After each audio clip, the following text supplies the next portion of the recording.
आसंता काली गणतंत्रर महान पर्व निर्वाचन बलांगीर निर्वाचन मंडली रे श्रृंखलार सह मत ग्रहण पाई बलांगीर जिला प्रशासन पक्षरु प्रस्तुति चूड़ांत पर्यायर पहुंची बेले बलांगीर सरकारी आईटीआई फील्ड रे निर्वाचन पाई नियुक्त होइतिबा अधिकारी माने पहुंची निर्वाचन सामग्री सह जे जहार बूथ अभिमुखे यात्रा करिसंती।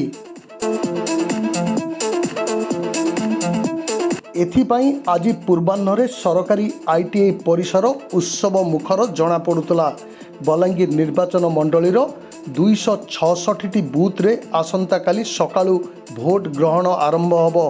एथिरे 88 सखी बूथ रहितबा बेले गोटिए पीडब्ल्यूडी बूथ, 5टी यंग बूथ, गोटिए इको फ्रेंडली बूथ, अन्य थीम रे आउ 2टी बूथ शामिल रहितबा सूचना मिली।